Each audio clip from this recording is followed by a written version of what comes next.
E estamos ao vivo em mais um devocional diário, depois de 2 longos dias sem devocional. Estamos aqui de volta.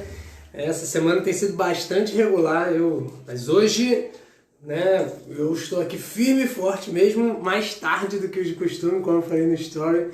São 9h20 da manhã e eu vou fazer o devocional porque eu quero, porque dá, né? Então, glória a Deus por estarmos aqui nos últimos dias. Domingo, na verdade, eu acordei bem cedo até, mas aí senti até no Senhor mesmo de descansar um pouco mais e foi bom.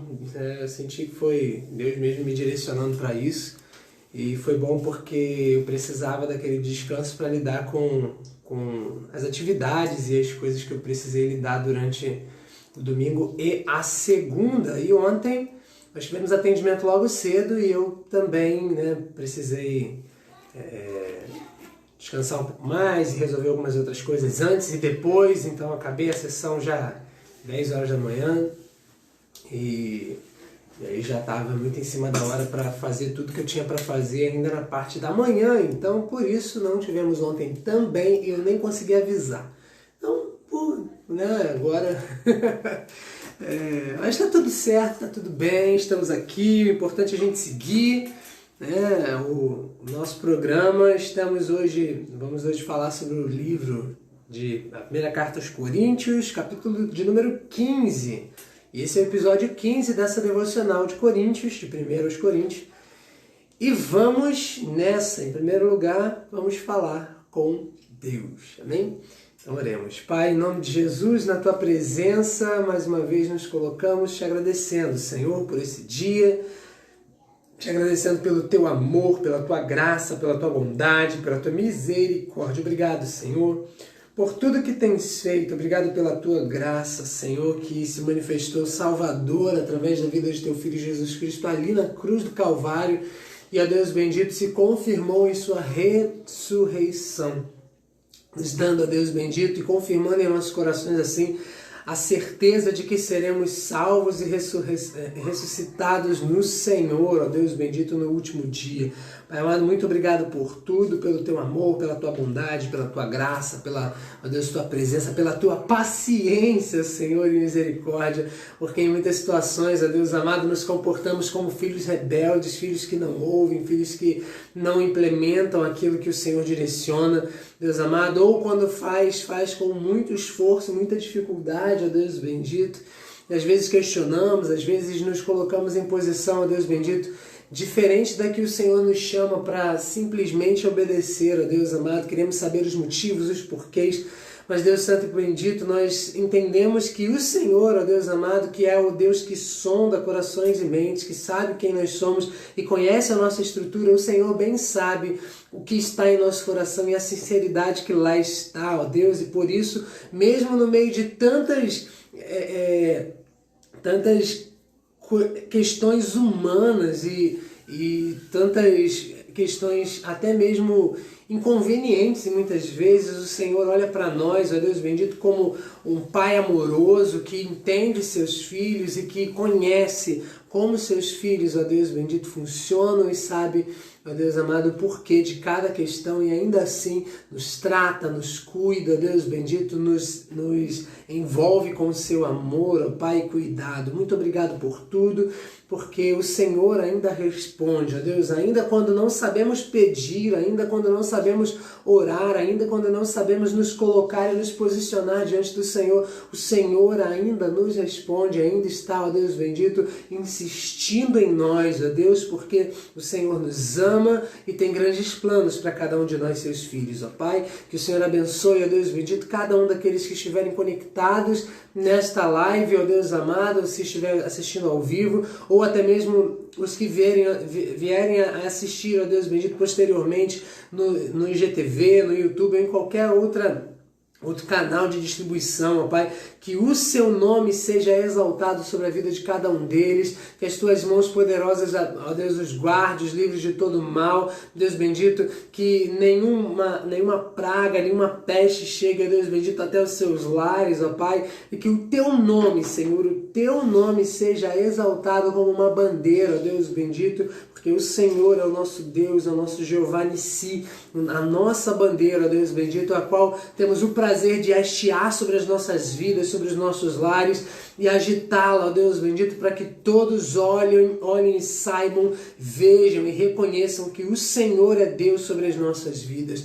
Que as tuas poderosas mãos estejam sobre nós, Senhor. Visita aqueles que estão enfermos, aqueles, ó Deus bendito, que estão fracos, ó Deus bendito, aqueles que estão, ó Deus bendito, por algum momento, mesmo que seja só por um instante, enfraquecidos, até mesmo na fé, ó Deus bendito, que o Senhor os fortaleça, os restaure, ó Deus bendito, os resgate, ó Deus amado, aqueles que por algum motivo, ó Deus, se afastaram do Senhor, que o Senhor os alcance novamente, aqueles que por acaso não te conhecem, ó Deus, dá-lhes, ó Deus, a conhecer-te, ó Pai, dê a eles, ó Deus, a oportunidade de conhecer o Senhor e reconhecer aquilo que, ó Deus bendito, só o Senhor pode fazer, ó Pai. Deus amado, em nome de Jesus, que o Senhor visite cada lar, conecte cada coração ao teu e faça com que o teu poder e o teu Espírito, ó Deus, no mover do Senhor, venha agir poderosamente, soberanamente sobre a vida e a família e o trabalho e os projetos de cada um daqueles, ó Deus, que se conectarem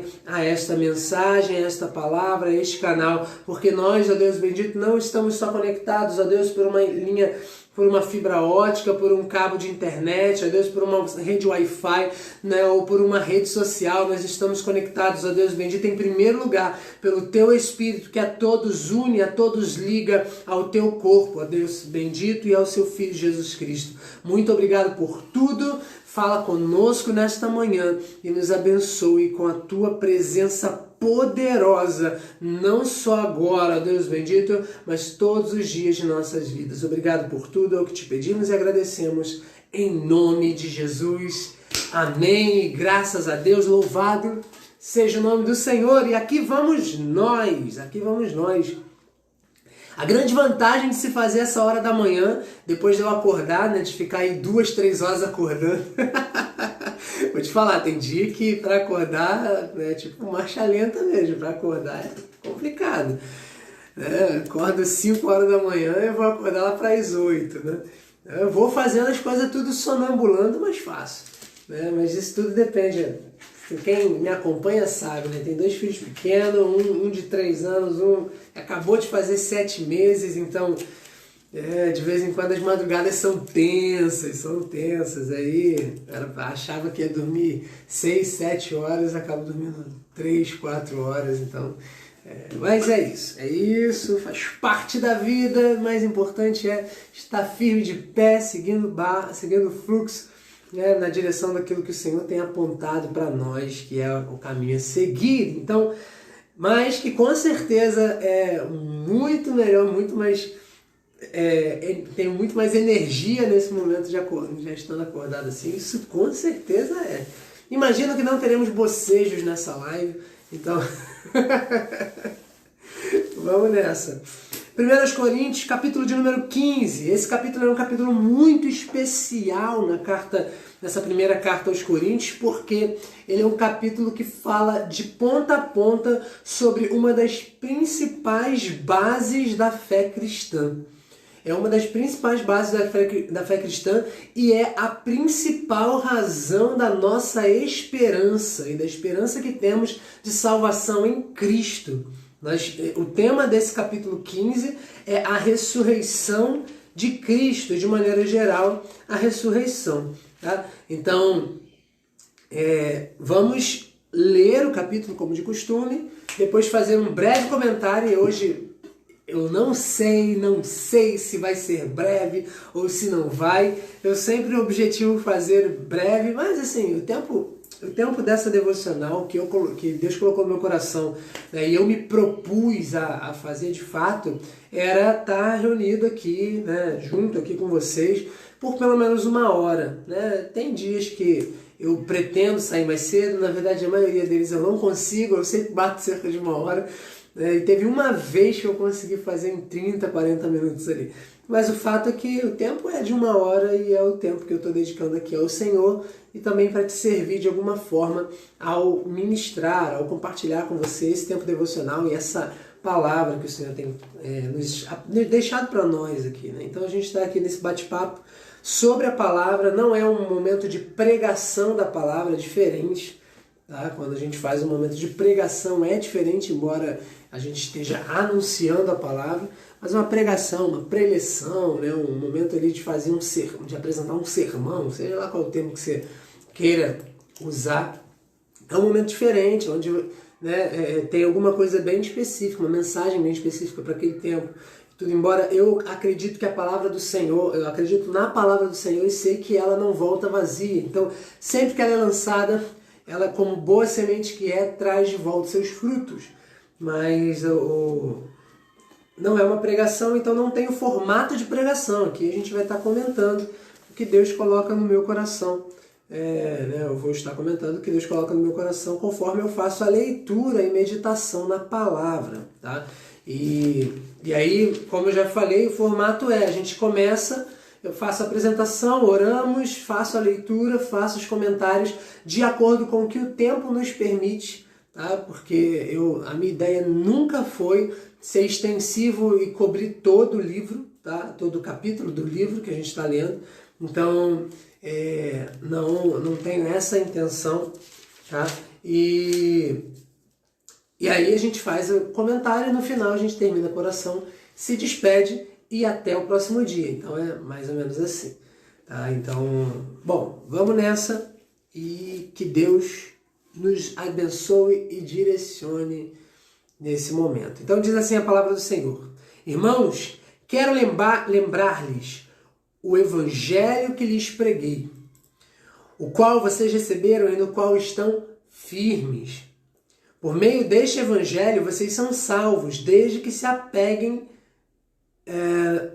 firmemente à palavra que lhes preguei. Caso contrário, vocês têm crido em vão. Pois o que primeiramente lhes transmiti foi o que recebi, que Cristo morreu pelos nossos pecados, segundo as Escrituras, foi sepultado e ressuscitou no terceiro dia, segundo as Escrituras. Seguindo. E apareceu a Pedro e depois aos 12. Depois disso apareceu a mais de 500 irmãos de uma só vez, a maioria dos quais ainda vive, embora alguns já tenham adormecido. Depois apareceu a Tiago e então a todos os apóstolos. Depois destes apareceu também a mim, como a um que nasceu fora do tempo. Pois sou o menor dos apóstolos, e nem sequer mereço ser chamado apóstolo, porque persegui a igreja de Deus, mas pela graça de Deus sou o que sou. E a sua graça para comigo não foi inútil, antes trabalhei mais do que todos eles. Contudo, não eu, mas a graça de Deus comigo. Portanto, quer tenha sido eu, quer tenham sido eles, é isto o que pregamos, e é isto que vocês creram. Ora, se está sendo pregado que Cristo ressuscitou dentre os mortos, como alguns de vocês estão dizendo que não existe ressurreição dos mortos? Se não há ressurreição dos mortos, nem Cristo ressuscitou. E se Cristo não ressuscitou, é inútil a nossa pregação. Como também é inútil a fé que vocês têm. Mais que isso, seremos considerados falsas testemunhas de Deus, pois contra ele testemunhamos que ressuscitou a Cristo dentre os mortos. Mas se de fato os mortos não ressuscitam, ele também não ressuscitou a Cristo. Pois se os mortos não ressuscitam, nem mesmo Cristo ressuscitou. E se Cristo não ressuscitou, inútil é a fé que vocês têm. E ainda estão em seus pecados. Neste caso, também os que dormiram em Cristo estão perdidos. Se é somente para esta vida que temos esperança em Cristo, somos de todos os homens os mais dignos de compaixão. Mas de fato Cristo ressuscitou dentre os mortos. sendo ele as primícias dentre aqueles que dormiram.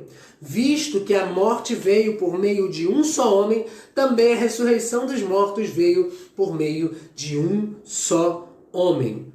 Pois da mesma forma como em Adão todos morrem, em Cristo todos serão vivificados. Mas cada um por sua vez, Cristo primeiro, depois, quando ele vier, os que lhe pertencem. Então virá o fim. Quando ele entregar o reino a Deus, o Pai, depois de ter destruído todo domínio, autoridade e poder. Pois é necessário que ele reine até que todos os seus inimigos sejam postos debaixo dos seus pés. O último inimigo a ser destruído é a morte, porque ele tudo sujeitou debaixo de seus pés. Ora, quando se diz que tudo lhe foi sujeito, fica claro que isso não inclui o próprio Deus, que tudo submeteu a Cristo. Quando porém tudo lhe estiver sujeito, então o próprio Filho se sujeitará àquele que todas as coisas lhe sujeitou, a fim de que Deus seja tudo em todos. E se não há ressurreição, que farão aqueles que se batizam pelos mortos?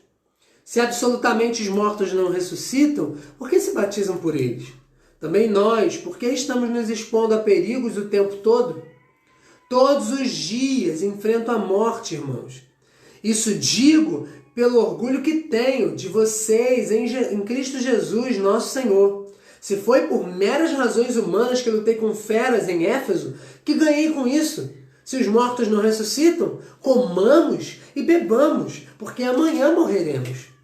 Não se deixem enganar. As más companhias corrompem os bons costumes. Como justos, recuperem o bom senso e parem de pecar, pois alguns há que não têm conhecimento de Deus. Digo isso para a vergonha de vocês.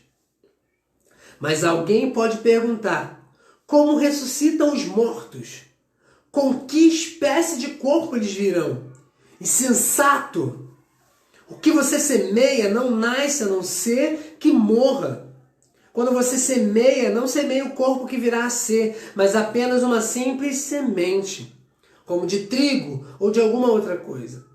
Mas Deus lhes dá um corpo, como determinou, e a cada espécie de semente dá seu corpo apropriado. Nem toda a carne é a mesma. Os homens têm uma espécie de carne, os animais têm outra, as aves outra, e os peixes ainda outra. Há corpos celestes e há também corpos terrestres, mas o esplendor dos corpos celestes é um, e o dos corpos terrestres é outro. Um é o esplendor do sol, outro da lua, e outro o das estrelas. As estrelas diferem em esplendor uma das outras. Assim será com a ressurreição dos mortos. O corpo que é semeado é perecível e ressuscita imperecível. É semeado em desonra e ressuscita em glória. É semeado em fraqueza e ressuscita em poder. É semeado um corpo natural e ressuscita um corpo espiritual. Se há corpo natural, há também corpo espiritual. Assim está escrito: o primeiro homem, Adão, tornou-se um ser vivente. O último Adão, espírito vivificante. Não foi o espírito que veio antes, mas não foi o espiritual que veio antes, mas o natural, e depois dele o espiritual. O primeiro homem era do pó da terra, o segundo homem dos céus. Os que são da terra são semelhantes ao homem terreno, os que são dos céus ao homem celestial. Assim como tivemos a imagem do homem terreno, teremos também a imagem do homem celestial. Irmãos, eu lhes declaro que carne e sangue não podem herdar o reino de Deus. Nem o que é perecível pode herdar o imperecível. Eis que eu lhes digo um mistério: nem todos dormiremos, mas todos seremos transformados num momento, num abrir e fechar de olhos, ao som da última trombeta. Pois a trombeta soará, os mortos ressuscitarão incorruptíveis e nós seremos transformados. Pois é necessário que aquilo que é corruptível se revista de incorruptibilidade e aquilo que é imortal se revista da imortalidade. Quando, porém, o que é corruptível se revestir de incorruptibilidade e o que é mortal de imortalidade, então se cumprirá a palavra que está escrita: a morte foi destruída pela vitória. Onde está, ó morte, a sua vitória? Onde está, ó morte, o seu aguilhão? O aguilhão da morte é o pecado, e a força do pecado é a lei. Mas graças a Deus que nos dá a vitória por meio de nosso Senhor Jesus Cristo. Portanto, meus amados irmãos, mantenham-se firmes e que nada os abale. Sejam sempre dedicados à obra do Senhor, pois vocês sabem que no Senhor o trabalho de vocês não será inútil. Amém. Glória a Deus, louvado seja o nome do Senhor. Que texto riquíssimo foi esse que nós lemos. Texto riquíssimo. Falando sobre a ressurreição dos mortos, falando sobre o corpo da ressurreição, falando sobre a existência da ressurreição. Texto riquíssimo. Então, indo para o comentário e para a meditação, o apóstolo Paulo ele começa lembrando a eles de uma coisa muito importante. Ele diz assim: irmãos, quero lembrar-lhes o evangelho que lhes preguei, o qual vocês receberam, por meio do qual estão firmes. Então, ele começa a falar sobre o evangelho. E aí, ele vem dizendo que esse evangelho que ele pregou é o evangelho por meio do qual eles são salvos. E aí, obviamente, desde que se apeguem firmemente à palavra pregada. Então, o apóstolo Paulo ele começa fazendo todo o enquadramento do assunto que ele vai falar.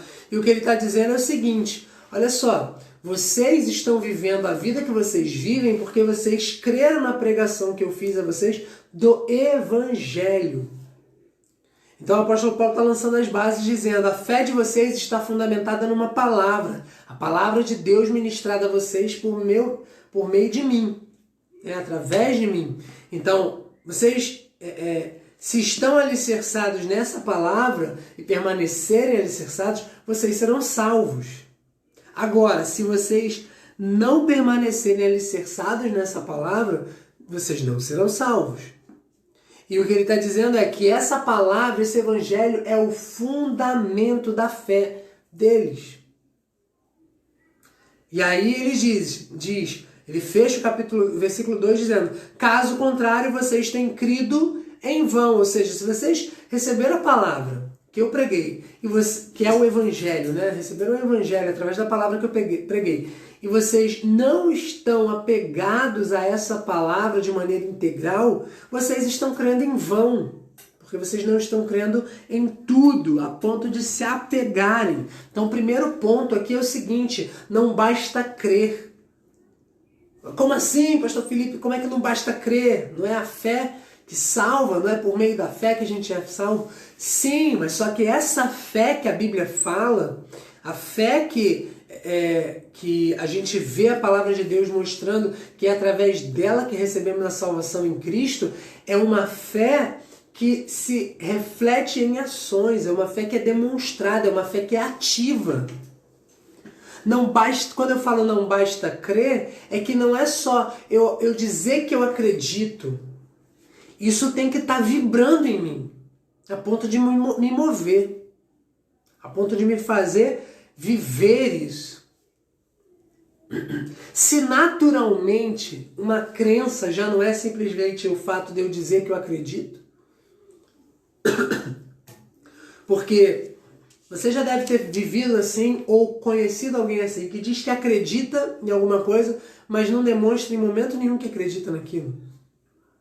Então, por exemplo, a pessoa chega e fala assim: eu acredito eu acredito nos meus sonhos, mas não se move um milímetro em direção aos seus sonhos. Eu acredito em você, mas todo comportamento da pessoa diz o contrário. Então, não basta só dizer que acredita, e é isso que eu quis dizer quando eu falei não basta crer.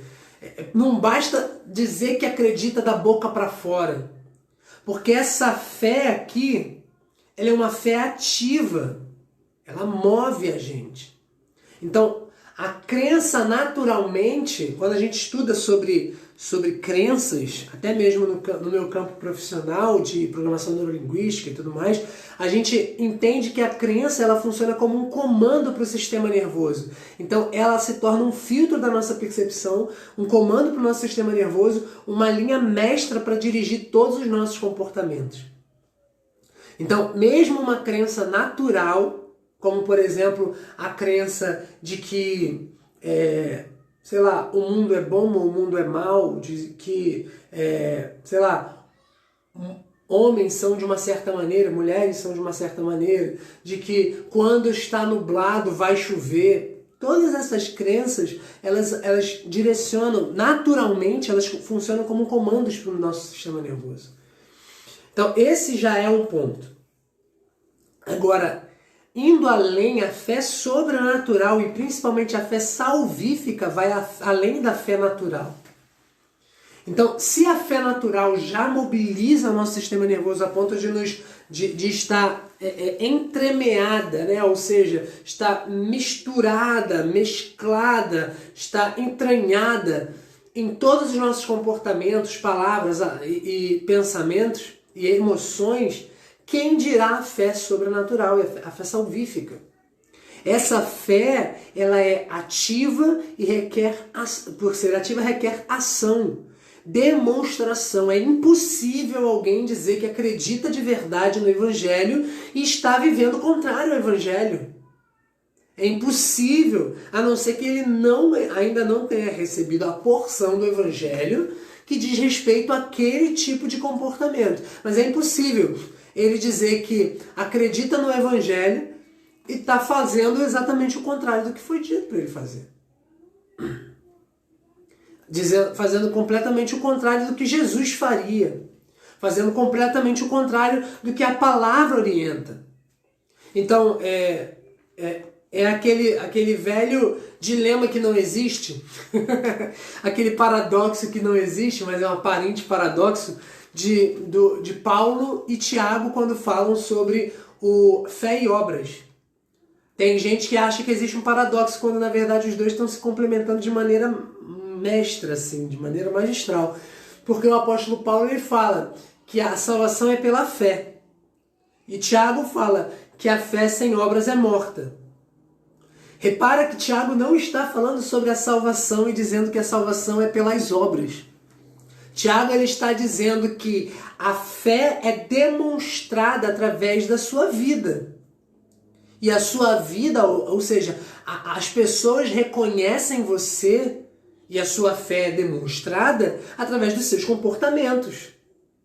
Então, eu costumo pegar aquela frase que diz assim, eu não sei de quem é, mas eu repito ela com frequência. Salvo faz coisa de salvo. Então, assim como peixe faz coisa de peixe, cachorros faz coisa de cachorros, né? Ímpio faz coisas de ímpios, salvo faz coisas de salvos. Então, se você é uma pessoa que foi salva por meio da fé em Cristo Jesus, então você vai começar a fazer as coisas que os salvos fazem. Então, a fé ela é demonstrada através das nossas obras. A fé exige de nós, como é que eu posso dizer? A fé exige de nós conformidade com aquele em quem cremos. É impossível alguém olhar para a cruz de Cristo, entender o que ele fez e o que ele passou para salvar a própria vida dele, né? Para salvar a nossa vida. Então, eu estou pensando assim, é impossível que alguém, vou me colocar para ficar mais fácil a linguagem, tá? É impossível que eu olhasse para a cruz de Cristo, olhasse para Cristo na cruz, olhasse para o que ele sofreu, para o que ele passou para salvar a minha vida, e ainda assim eu ignorasse completamente o que ele diz a respeito de como eu devo viver. O exemplo que ele me deu. O exemplo que ele me deu para viver a vida aqui. É impossível eu entender que Jesus sofreu o que sofreu por causa dos pecados que eu cometi e no fim das contas eu querer continuar vivendo no pecado. É impossível eu olhar para a cruz de Cristo, entender o amor de Deus sendo manifesto ao entregar a sua vida na cruz para estabelecer novamente uma ponte, uma ligação, uma aliança, para que nós tivéssemos um relacionamento com Ele, para que eu pudesse ter um relacionamento com Deus, um relacionamento com Cristo. E no fim das contas, eu continuar fazendo aquilo que não agrada a Ele, não agrada a Deus, não agrada a Cristo. E vivendo como se não me importasse com esse relacionamento. Não faz sentido. Então, na verdade, eu não estaria crendo. Se eu estivesse vivendo dessa maneira, eu não estaria crendo, ou como o apóstolo Paulo disse, eu estaria crendo em vão. Era só uma crença cognitiva, da boca para fora. É tipo aquela coisa de, como é que eu posso colocar isso? Como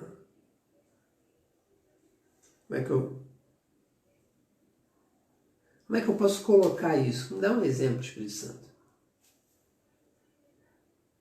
Legal. É tipo assim, mais ou menos assim, eu acredito que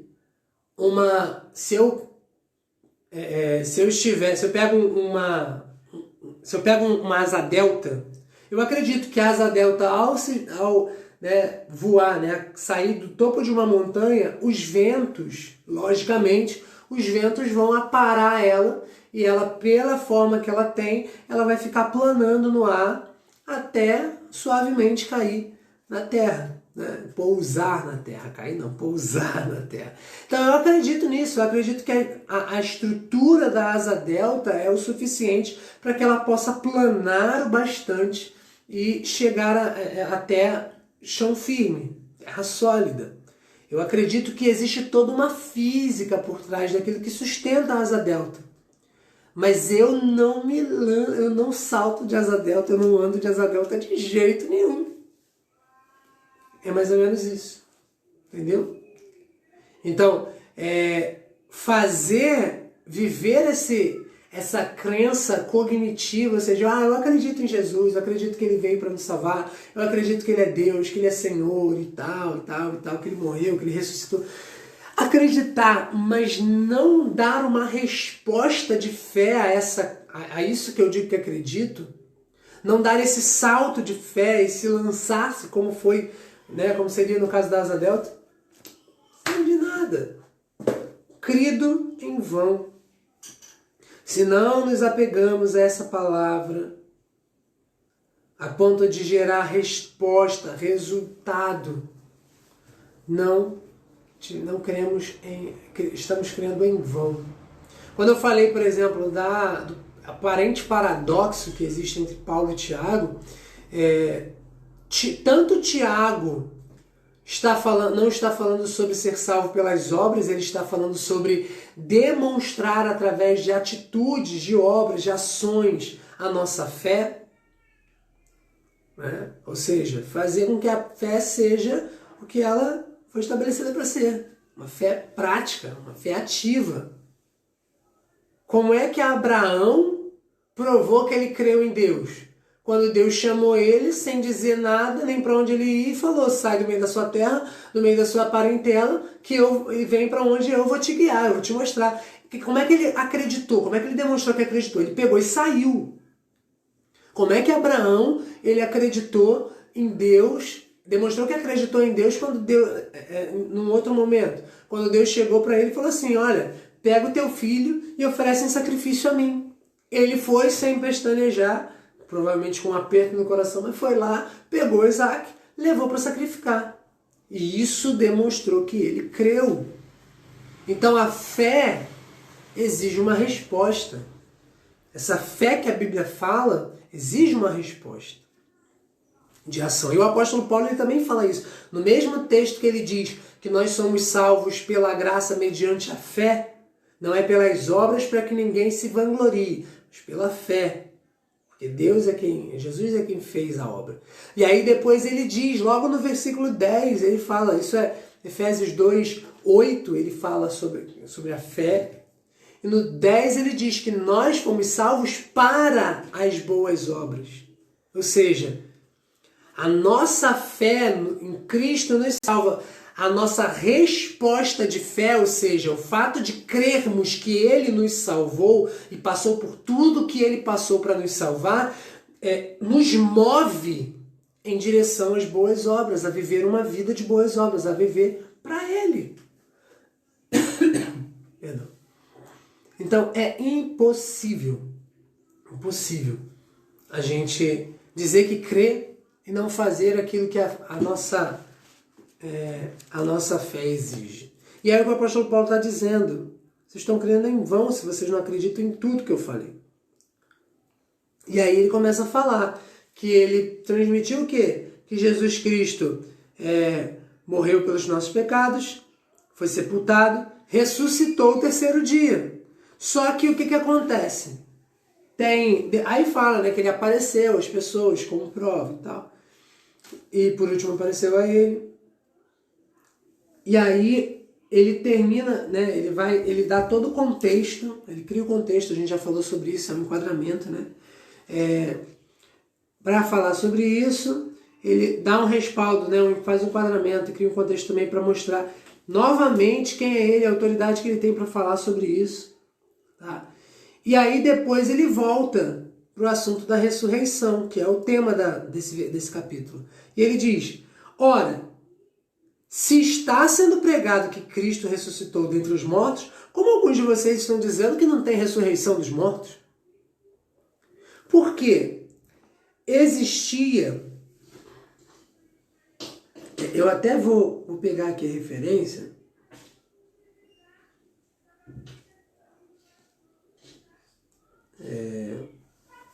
Existia um grupo de pessoas ali no meio dos irmãos coríntios que estavam dizendo que não existia ressurreição de mortos. Ou seja, que não é assim, tipo, a ressurreição de Lázaro, né? Lázaro estava morto, nem do filho da viúva de Naim, não é isso. Por quê? Lázaro, o filho da viúva de Naim e tantos outros, né? Aquela menina lá, Tabita, se eu não me engano, que ressuscitou. Todas essas pessoas, quando ressuscitaram, na verdade elas voltaram à vida. Normalmente, voltaram à vida, voltaram à comunhão com os irmãos e tal. Então, eles simplesmente reviveram, a gente pode colocar assim, né? Reviveram, voltaram a viver. Só que a palavra de Deus apresenta um conceito diferente de ressurreição, que é uma ressurreição para a vida eterna. É uma ressurreição onde a pessoa ela ressuscita com um novo corpo imortal. E aí esse corpo, depois dessa ressurreição, essa pessoa não morre mais. Foi o único que, até hoje, o único que teve acesso a essa ressurreição foi Jesus Cristo. Que é o terceiro dia, né, que aí hoje nós cristãos celebramos como a Páscoa, que inclusive já está chegando, né, no próximo domingo. Então, ele ressuscita, ou seja, ele volta a viver. Ele volta a viver. Mas não para morrer novamente, ele volta a viver para sempre. E aí é uma vida para sempre, é uma vida que onde a gente aprende que Jesus Cristo ali, ele venceu a morte, a ponto de não mais ser afetado por ela. Tá? Então, existe uma promessa bíblica, ainda no Antigo Testamento, que diz que haveria a ressurreição dos mortos para sempre, tá? Para viver a eternidade ao lado de Deus. Só que existia um grupo de judeus na época que eram os saduceus, era uma seita judaica que não acreditavam na ressurreição dos mortos. Tanto que quando Pedro e João eles curam o paralítico, o coxo, né, na porta do templo, e eles começam a pregar, eles começam a falar da ressurreição. E aí tinha um grupo de saduceus ali que chamam os guardas do templo e prendem Pedro e João porque começaram a pregar sobre ressurreição, sobre tudo isso, sobre Jesus, né? Então, os saduceus eles tinham essa linha muito forte. De alguma maneira, os irmãos coríntios foram afetados por essa crença de que não existe ressurreição. E eles estavam disseminando isso para os outros. Estavam criando contendas, heresias, dissensões, né, divisões entre os irmãos, dizendo que não existia ressurreição dos mortos. E é isso que o apóstolo Paulo está dizendo. Ele está falando, olha, como é que não tem ressurreição se Jesus Cristo ressuscitou? Ora, se Jesus Cristo não ressuscitou, se não tem... Não, ele só vem apresentando uma linha lógica, né? Os próximos versículos ele está apresentando isso de maneira lógica. Se Jesus Cristo, se não tem ressurreição, então Jesus Cristo não ressuscitou. Se Jesus Cristo não ressuscitou, então, em primeiro lugar, a gente está crendo em vão, porque a gente está crendo que Jesus ressuscitou, mas se não tem ressurreição, ele não ressuscitou. Então a gente está acreditando numa coisa que não é verdade. E mais, a gente está ainda fazendo, a gente está dando um testemunho mentiroso de Deus, porque a gente está dizendo que Deus ressuscitou Jesus. Mas se não existe ressurreição, então Deus não ressuscitou Jesus, então a gente está dizendo que, dando um testemunho errado de Deus, a gente está dizendo algo que Deus não fez. Então, bom, se não tem ressurreição, se Deus não ressuscitou Jesus, se Jesus não ressuscitou, ou seja, Jesus ainda continua morto, então não tem razão para a nossa fé. A gente está crendo em vão. Não faz o menor sentido. Por quê? Se não existe ressurreição, a nossa esperança é só para essa vida. Porque Jesus também não ressuscitou, a gente não vai ressuscitar e ninguém vai ressuscitar, então a nossa esperança é só ter uma vida boa aqui. E aí ele vai falar, então pra que eu lutei com feras em Éfeso? Pra que eu tô todos os dias entregando a minha vida à morte? É melhor a gente comer, beber, se divertir e morrer. Ora, para que eu estou a todos os dias colocando a minha vida a perigo, eu e outros irmãos, o apóstolo Paulo dizendo, se não tem ressurreição, se tudo vai acabar aqui, tudo se resume aqui, é melhor parar com tudo isso, não faz o menor sentido. Se não existe ressurreição, não existe vida eterna. Se a nossa vida é só até aqui, vamos viver bem aqui. Para que entrar em conflito? Para que pregar Jesus? Para que se expor a tantos perigos? E aí primeiro ele vem colocando isso como um contraponto para mostrar para eles como é que se diz? Jesus fugiu a palavra. Eita! Para mostrar para eles como é que não tinha o menor cabimento esse tipo de contestação, de fé, de linha de pensamento, de acreditar que não tem ressurreição. Porque se não tem ressurreição, anula todo o restante da fé cristã. É uma das principais bases da fé cristã, é a base principal da esperança de nós cristãos, todos nós cristãos, a ressurreição dos que morreram em Cristo para a vida eterna. Então, se não tem ressurreição, estou acreditando em vão? E é o que o apóstolo Paulo está dizendo. Então pega tudo isso que a gente está falando aqui, pega a Bíblia e deixa guardado, vai viver a sua vida, é isso que ele está dizendo. E aí ele conclui, ele arremata dizendo, lá no versículo 20, ele diz, mas de fato, ele ainda volta assim, no versículo 19 ele fala, e se é somente para essa vida que temos esperança em Cristo, somos de todos os homens os mais dignos de compaixão. Por quê? Porque, gente, pensa, o apóstolo Paulo, sofrendo tudo que ele sofreu por uma mentira, se ele está ele se entregou à morte várias vezes, foi açoitado, foi apedrejado, foi caluniado, foi feito muita coisa, passou por muita coisa. No fim das contas ele ainda foi martirizado. E aí, depois de tudo isso, ele estava esperando Jesus só para essa vida. Tudo isso era só para aqui e agora. Não tinha continuidade, não tem eternidade, não tem ressurreição. Então, mais digno de pena, de compaixão entre todos os homens, porque era melhor ele estar cuidando da vida dele de uma outra forma, era melhor ele estar fazendo, sei lá, qualquer outra coisa, para viver bem aqui na Terra. Ele passava fome, passava necessidade. Para quê se não existe ressurreição? E aí ele arremata no versículo 20 dizendo: mas de fato Cristo ressuscitou dentre os mortos, sendo ele a primícia, ou seja, o primeiro fruto entre os mortos, dentre aqueles que dormiram, visto que a morte veio por meio de um só homem, também a ressurreição dos mortos veio por meio de um só homem.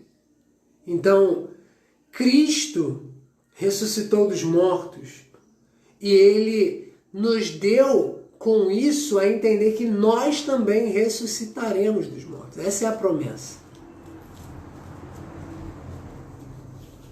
E Jesus ele fala, né, João, quando o evangelista João descreve esse relato que Jesus disse que ele iria para o Pai, prepararia lugar para nós e depois voltaria para nos levar para estar junto com ele. Então, se não tem ressurreição, os irmãos que morreram, pensa, os apóstolos que morreram, não tem esperança. Agora, Jesus estava falando isso para os discípulos. Jesus ainda não voltou, né?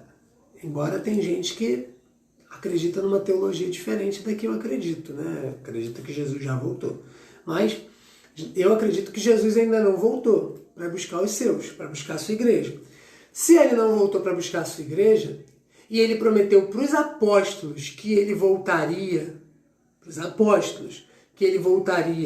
para buscá-los, para estar com ele para sempre, como é que ele vai fazer isso? Vai pegar os ossos dos apóstolos, que eu nem sei se ainda estão por aí? Talvez uns nem existam, né? Porque cinza, virou cinza, foi queimado. Então, é claro que tem ressurreição, né? É óbvio que tem ressurreição. Senão, a pregação do Senhor Jesus Cristo não deixa de ter sentido. Se você não acredita, e isso é muito importante, tá? Isso é muito importante. Se você pega a Bíblia, a palavra de Deus, e você começa a dizer, não, aqui está contida a palavra de Deus, só uma parte dela é a palavra. Então, eu vou pegar uma parte dessa Bíblia, eu vou escolher os pontos que fazem sentido para mim, vou acreditar nesses pontos e o restante eu descarto. Você não está acreditando na palavra, não está acreditando na Bíblia, você não está acreditando no Evangelho, você não está acreditando em Jesus, você não está acreditando em Deus. Porque, segundo eu creio, a palavra de Deus a Bíblia é a palavra de Deus. A Bíblia é a palavra de Deus, e por ser a palavra de Deus, tudo que está aqui contido na Bíblia tem cunho, é a palavra de Deus para nós, seja no sentido de nos dar nos dizer exatamente o que fazer, seja no sentido de mostrar para nós o que aconteceu. E aí tem gente que vem naquela a falácia, né? Aquela antiga falácia, é o tal do sofisma, né? Parece lógico, mas é um erro de argumentação ou uma argumentação falaciosa, que é aquela que diz assim, mas se a Bíblia é a palavra de Deus, então aqui diz, nesse texto tal, diz assim, e disse o diabo, então Deus e o diabo é a mesma coisa, é a mesma pessoa, porque se a Bíblia é a palavra de Deus e o diabo é que está falando, então eles são a mesma coisa. Isso é falácia, gente, falácia. Dizer que a Bíblia é a palavra de Deus quer dizer que ela foi inspirada por Deus de maneira plena para ser escrita do jeito que foi escrita. Mas obviamente A Bíblia está contando a história de Deus e da humanidade. Então, existem personagens bíblicos, inclusive o diabo está sendo colocado ali em diversos momentos como um personagem. Então a Bíblia vai relatar. Então é a palavra de Deus no sentido de que Deus está contando para nós, através das Escrituras, a história da humanidade, a história dele e da humanidade. Então, Deus está contando para nós, inclusive, quando o diabo falou isso, isso e isso. Deus está falando para a gente. Ele está contando. Então, é como se eu estivesse dizendo o seguinte, ó. Eu vou te explicar, para ver se fica fácil para você, se por acaso você não entendeu ainda. Quando eu digo que a Bíblia é a palavra de Deus, é como se eu estivesse dizendo para você assim, olha, na semana passada eu estava num determinado lugar e estavam ali eu, a minha esposa e um amigo. E aí, nesse momento que aconteceu, nesse momento que a gente estava ali trocando uma ideia, aconteceu um acidente. Aí o meu amigo gritou na hora, cuidado, um acidente! E aí minha esposa falou, se escondam, fiquem mais para esse lado. E aí eu fui e falei com ele, gente, olha, tomem cuidado, mas fiquem tranquilos, tá longe, não tem risco de acontecer nada demais aqui com a gente. Aí o meu amigo respirou aliviado e falou assim, uau, eu não tinha, que incrível, eu não tinha percebido isso, o barulho foi tão grande que me assustou. Eu achei que estava muito perto. E a minha esposa, concordando com ele, falou a mesma coisa. Nossa, realmente, parecia muito perto. Se você não fala que estava longe, para a gente ficar tranquilo, eu ia ficar desesperada aqui. Então, repara, eu estou contando para vocês uma história fictícia, óbvio, mas imagina que tivesse acontecido. Então, eu estou contando para vocês uma história que poderia ter acontecido, onde estava eu, a minha esposa e um amigo. E aconteceu um acidente e tudo mais. Tá? Então, o que acontece? Eu estou falando para vocês a minha palavra, a minha versão da história. Então, eu estou contando com a minha palavra. Se eu escrevo isso e mando para outras pessoas, essa palavra, ou seja, isso que eu falei foram as minhas palavras. Foi aquilo que eu falei a respeito do que aconteceu. Então, é a minha versão da história, é a minha palavra a respeito daquilo. É o meu relato. Então, quando a gente fala que a Bíblia é a palavra de Deus, é porque é Deus relatando a história do ponto de vista dele. Entendeu? Obviamente, ele usa seres humanos e tal.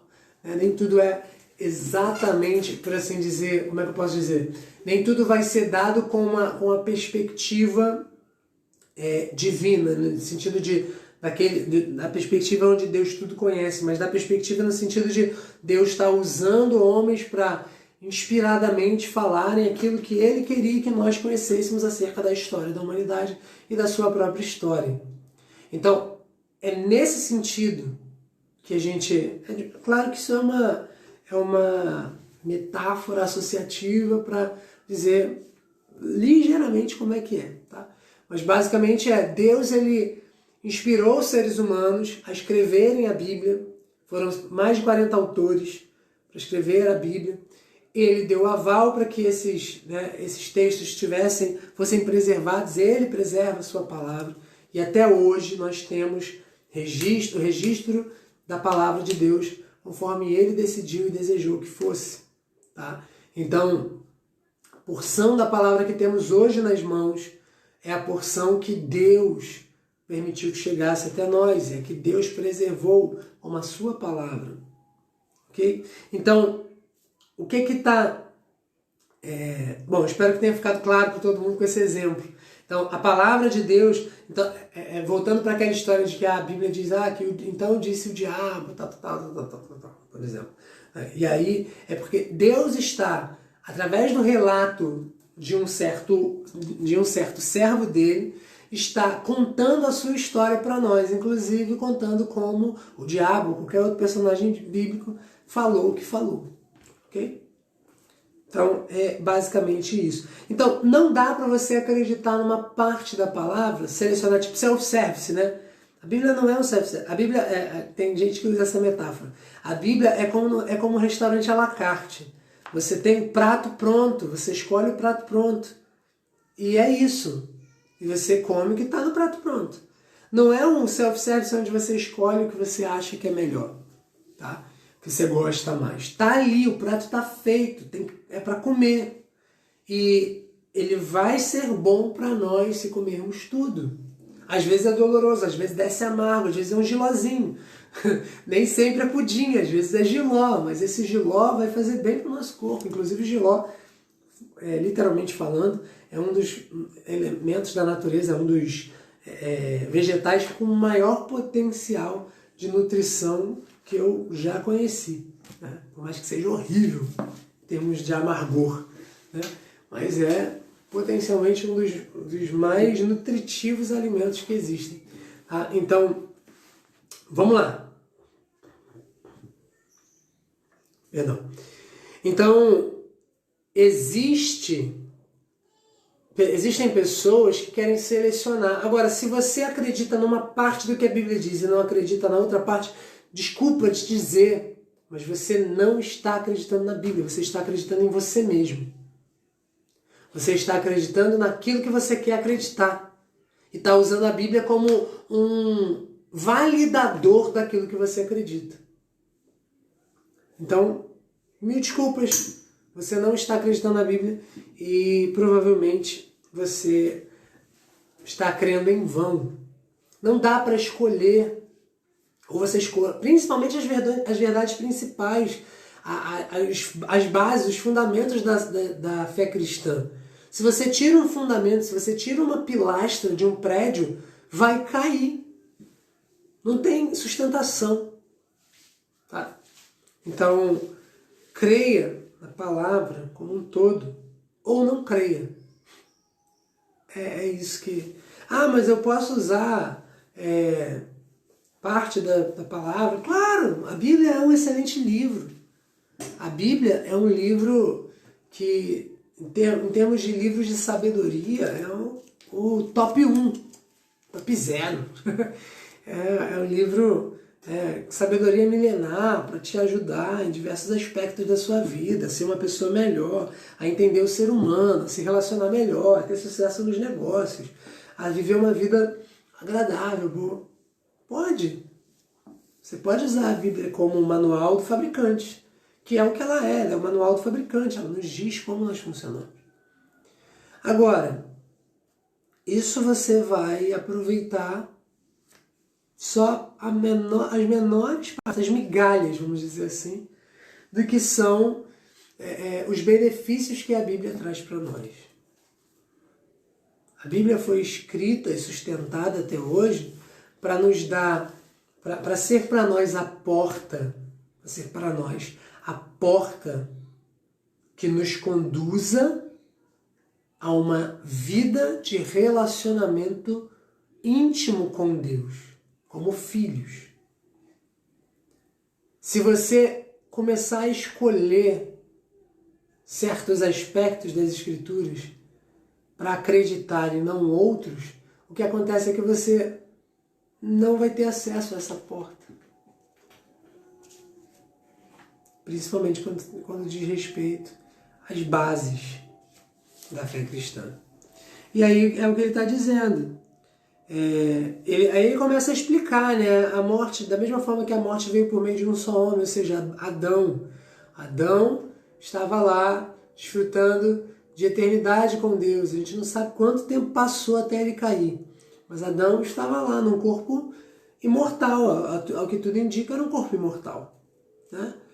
E naquele momento, Adão, ele come do fruto, depois que a Eva come, e caem. Ambos comem e caem.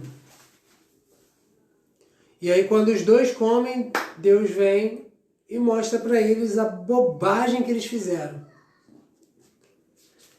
Levaram para eles a condenação. E a morte, a partir dele, todo mundo que nasce, a partir de agora, está marcado por esse mal que é a morte. Então a morte veio por meio de um só homem. E ele diz que a ressurreição também, por meio de um só homem, ou seja, Jesus. Tá?